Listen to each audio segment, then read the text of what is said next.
welcome to Series 2 of my podcast Innervation, where we get to hear stories and experiences of incredible women in science and technology. On most episodes, you're going to get insights into some fascinating innovations, but you may also even relate to their stories, especially if you are underrepresented or a little unconventional in some sort of way. As with all science and technology, what these women do for a living has a real impact on all of our lives, and we often don't realise it. But here on Innervation, I'm also giving women a platform for them to be heard and for us to be inspired and uplifted by what they've learned along their life's journey so far, both personally and professionally. This week, I talked to the very young Kristin Lewis, who is an A-level student in STEM subjects. I'm Kristin. I've just started my A-levels and I'm studying maths, further maths, physics and design engineering. Wow, maths, further maths, physics. Oh gosh, okay. Not the easiest of subjects. How are you finding it? Challenging, I think. But I mean, they're subjects that I love and I think I chose them because I like them. So that makes learning it a whole lot easier. Yeah. Did you choose those subjects because of where you want to go after A-levels? Well, slightly. I always knew that I'd wanted to do maths. I think that was just something I always loved and kind of been my stronger area. So I knew I wanted to do that. And then I was sort of thinking possibly about university and what I wanted to do afterwards. And I love physics and I've always loved design as well. So I just thought they were quite good mixed together. Yeah. So those kinds of subjects usually lead to a career in engineering. Is that something that's a possibility for you? Yeah. At the moment, I really want to do mechanical engineering, probably.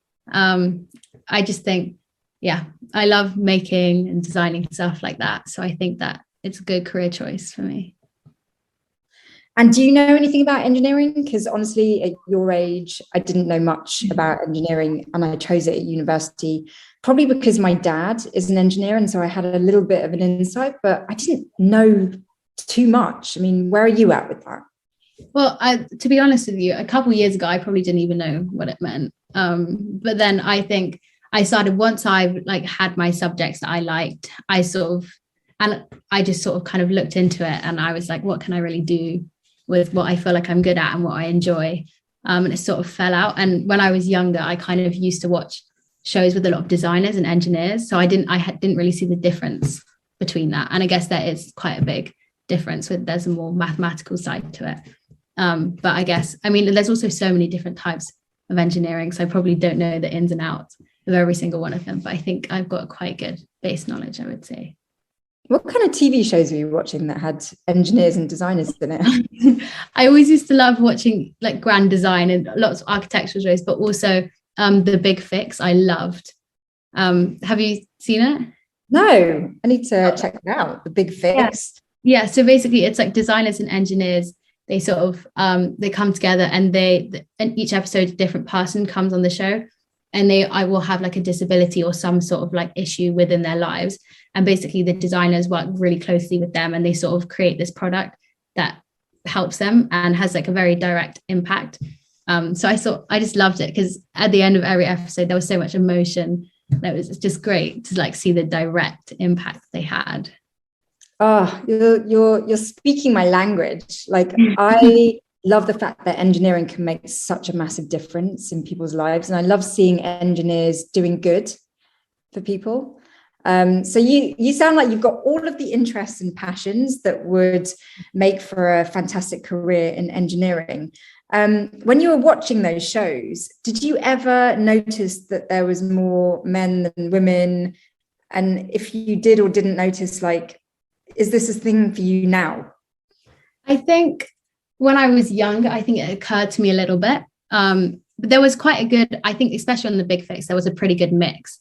But I think also I tend to notice the women more the designers or help make it look pretty, whereas the men were sort of the math side of it. So I think that was something I picked up on. But it wasn't really a thing that I had in my mind until I was older and I was sort of yeah. But then you chose maths A-level and further maths A-levels. So what is the current sort of perspective of maths and STEM subjects amongst boys and girls, men and women? I mean, I think it's obviously a lot better than older generations. I think that there's less of like a stigma around it, but I think at the same time there still are stereotypes. And I think not so much, well, I like to say I haven't experienced that so much in my school. I mean, I'm the only girl in my maths and physics classes, but I'm not the only girl across my year who does those kind of subjects. It's just the way that it's fallen out. And I think I like to say that they treat me exactly the same, but I think I sort of maybe have a different approach to it based on my past experiences or just my knowledge of the future. And does that ever make you feel bad for whatever reason? I think definitely also at the beginning of the year, because I'd always come from kind of 50-50 mixed classes, I sort of was a bit apprehensive and nervous because I sort of felt that I'd have to be amazingly super smart to like have my place in the class, which is obviously wasn't true, but I sort of felt a lot of pressure at the beginning. And I was quite nervous that I'd be a bit ostracized, but actually a lot of the boys in my class are actually quite good friends now. So I think having the support of my teachers and my peers, actually, it made it easier. But I'm not sure how much that actually translates into working life, to be honest. Yeah, I mean, what is motivating you to maybe study mechanical engineering one day? Like, do you have an idea in your head about what you might be doing with your career? Like, literally hands-on, like what you will be doing on a day-to-day basis at work? I think it depends kind of what direction I want to go in. At the moment, I've like recently, well, not too recently, but I've started becoming a bit obsessed with Formula One. So I was thinking about maybe going into some sort of motorsports, but obviously that's a very popular job choice. And I'm also, initially I wanted, I think, to go into F1, but I think that there's probably other series that sort of align themselves with like my beliefs a little bit better, almost. What are your beliefs? Well, I just, in terms of, I think that F1's a very inaccessible sport for a lot of people. I think to become a driver and also to get into the industry in the first place, you have to either be able to pay your way in or sort of know someone within it. And also, I mean, the carbon emissions are insane. Yeah. Because what I actually learned the other day, the race itself and the qualifying sessions and all of that, the fuel usage is apparently around like a flight from London to New York, something like that. So it's bad, but that's across a whole weekend, all of the cars, which is a lot better than I thought it would be. But actually, the amount of people, each team has hundreds of people and they have to transport the team, all of the members, the drivers, all of the different like cars and the wheels and the chassis. It's just insane. And because they don't plan the calendar by continent at all, it's like you'll be in Asia, then USA, then to Europe, then back to Asia. It just doesn't make sense. They don't group it at all. So I think that's probably why I just think that personally, I'd probably work somewhere in another series that's more, I guess, environmentally conscious almost. Formula E? I think maybe Formula E. I'm thinking Formula E or maybe Extreme E, which is even more recent. But I just think it's a crazy way to promote climate change because they go to places that have been directly impacted and they televise it. But they also have quite a few like legacy days where they will do something actually out there, or they also have like a 50-50 male-female driver split on the grid, which I think is great. So I think something like that might be more my speed. I'm not sure. But yeah. And what is it about mechanical engineering that attracts you? Like with cars, obviously there's all the obvious like need for speed and all of the exhilaration of that. But like in terms of actual mechanical engineering, like what do you see yourself doing? I think at the moment in design, I quite like we're learning about different systems and like stuff like gears and very basic stuff and pulleys and stuff like that. But I've really enjoyed kind of understanding how things work because I never had that before. And I never used to think that's something that I'd actually find genuinely interesting. But now I'll be able to like look around and see something and I'm like, I know how that works. So I think just having that is something I kind of want to, I guess, move into a job of designing something myself or helping design components that will then be put into a product.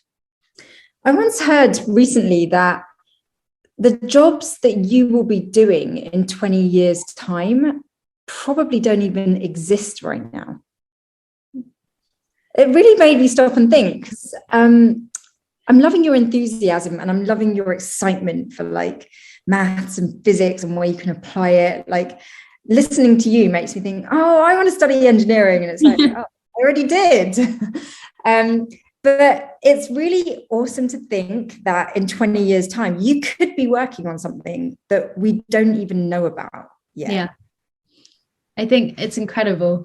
And also with like so many new technologies coming around and like smart materials even, it just, the things that people can do nowadays down to like molecular level is insane. And if you think in the future, and also if you look back in the past, like the development and kind of innovations that have been made just in the past like 5 years compared to what's going to happen in the future. And I don't know how much of like our time and resources is going to be based on like creating really cool things or kind of creating products that almost save the planet. I don't know where our time and resources will be shared, but I think whatever it is, it's very exciting. I mean, do you have an idea of what you want your world to look like in the future? I think kind of like just more sustainable, more equal for all minorities.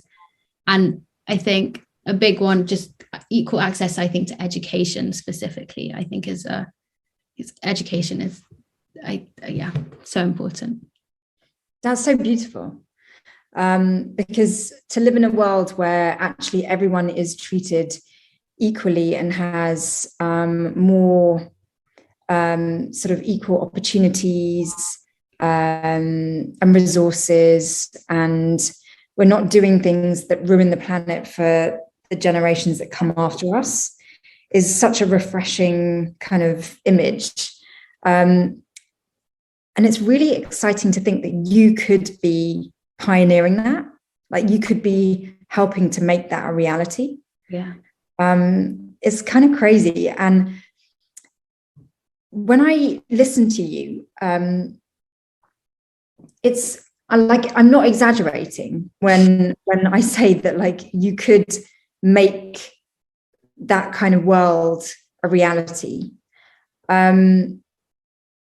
Do you realize that like at your stage in life, or is this like an obvious thing, or am I just really old where I'm listening to you thinking, oh my God, the world is your oyster? Like, I mean, I obviously have a lot of ambitions and things that I want to do. But again, yeah, it doesn't really strike you that like you will be the generation, I think, that will make the change and will kind of help change what you directly see in the world now and just improve it. I think it doesn't really feel like our sort of job, but I think it will end up being, and that is exciting, also very intimidating, I think, at the same time. Yeah, I'm trying to put myself in your shoes because you know, when I was doing my A-levels and I had so much choice in front of me, I was quite held back by what people might think. I was also held back by my own like self-belief, like, can I really do that? Am I really capable? Do you have anything where you feel like what holds you back, if anything? Well, I think especially, like I said at the beginning of the year, I was not very confident at all in my own abilities. And I think that it's something that I'd always wanted to improve, because I sort of, sometimes I'd have like a nagging feeling like, oh, you can really do this. Like, you are well suited for this. But at the same time, it's so difficult to kind of always put yourself forward. And especially if you're surrounded by people who are also, or are just very talented and very confident in themselves, it's difficult to sort of get in edgeways and be like, oh, I'm here too, I can help. So I think one of the biggest things was just like putting myself, it's kind of cliche, but just putting myself out of my comfort zone and being like, this is what you need to do in order to kind of reach your full potential almost and try and really succeed in how I wanted to. So I think sort of my own mind can be holding myself back. Yeah. Yeah, I mean, you recently were involved with the F1 in Schools initiative. That must have given you a bit of a taste of what it's like working in teams, and like, what were the main things that you learned, and how did you change as a result of going through that process? Yeah, well, to be honest, I actually learned a lot more than I thought I would, because I was the team leader, so I had to manage the two different sides of it, because we had the enterprise and then the design side. And I think it gave such an insight to any like managerial role that I never would have thought, because I was good friends with everyone, and because it's still ongoing.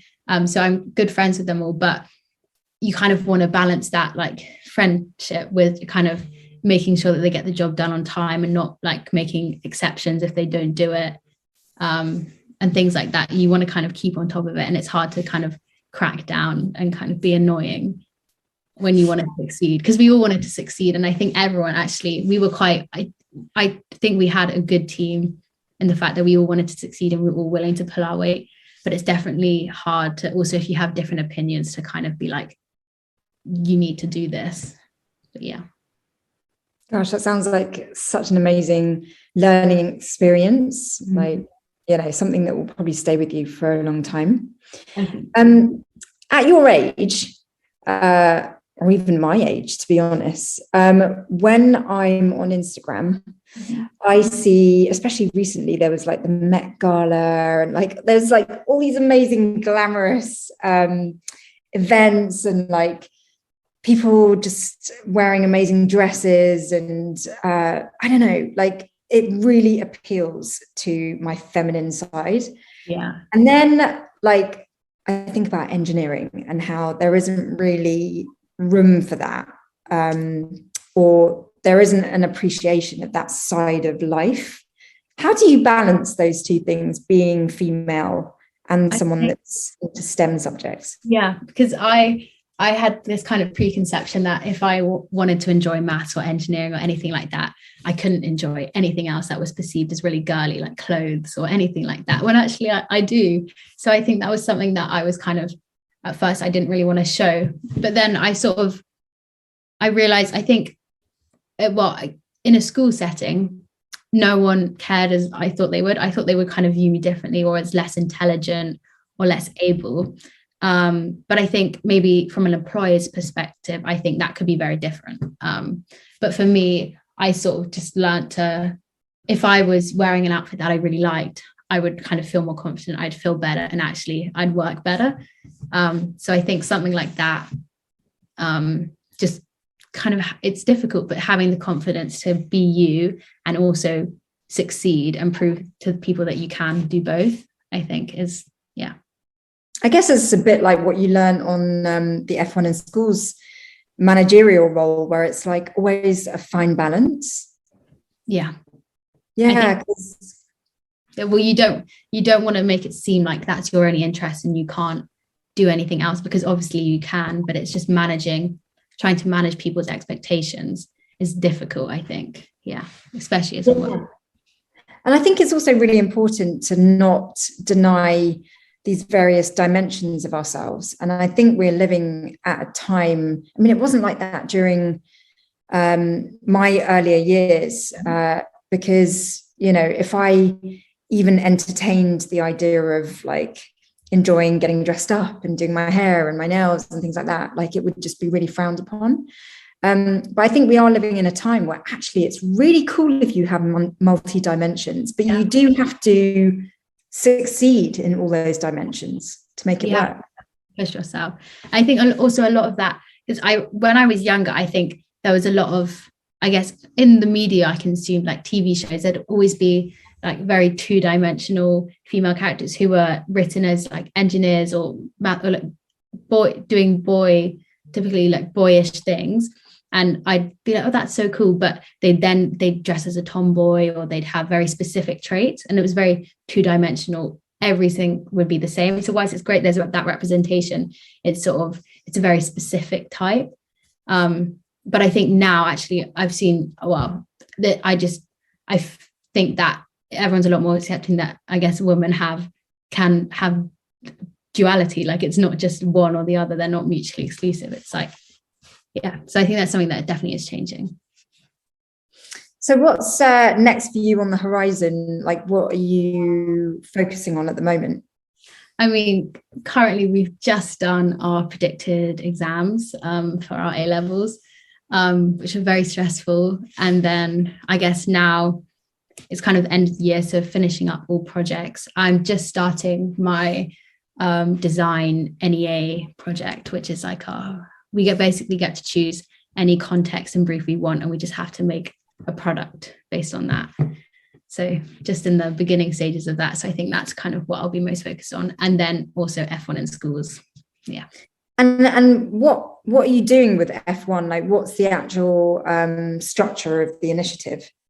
Well, so our team, what we did in our school, because it was so popular, we had within the school, we had a race. So that was a couple months ago. So our team actually won that, so we were quite happy with that. And so after we've done that, we need to get in our sponsorships, and we need to kind of continue our marketing and branding, and then we send off the cars, because they're doing virtual races, I think, this year, I think by the 24th of June, and then that will go to the regionals, and then if you get through the regionals, you go to nationals, and then from nationals, internationals. So that's sort of, we're creating all different components, because I mean, beforehand, I thought it was just the car. I didn't really realize the amount of work. It's very time consuming. I think it is worth it, but I didn't quite realize how much time it would take, because we also have to do engineering portfolios, enterprise portfolios. We have to make a pit display. We also have to make a video presentation, and then work on the sponsorship at the same time. So yeah, that's what's going on. Yeah. Gosh, it sounds like you're having to develop so many more skills than kind of like the traditional engineering technical skills, but like also communication and appreciation for media presence. And I think it's designed that way so that you kind of get rounded skills that actually kind of are more soft skills. So they're very transferable in the workplace, no matter kind of your actual role in the team. Which I think is really good. I'm quite glad I'm doing this now, because I think it will kind of prepare me for the future almost. Yeah. Well, you seem so sort of switched on to your career. You sound like someone who's very focused, but also enjoying everything you're doing in the moment as you're doing it, which is such an amazing character trait to have. I feel so inspired meeting you and speaking with you, because you seem like the kind of person who is proudly themselves and is genuinely following what interests you. And it happens to be engineering. It's not like you were trying to fit yourself into a certain category. Like, you're genuinely following your passions. And from my experience, when I've seen people do that, they can only succeed. So thank you. Yeah, I mean, I try. I think a lot of the advice that we got when choosing our A-levels and choosing what we were going to do is just, if you don't do something you enjoy, it's going to be harder to work. You're going to lose motivation. You're not going to want to participate as much in your lessons.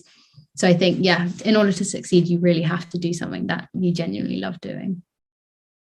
So final words of any advice for anyone that's kind of about to make the choices that you've had to make in the last couple of years with regards to your career? Like, looking back, is there anything you would have done differently, or any advice you have?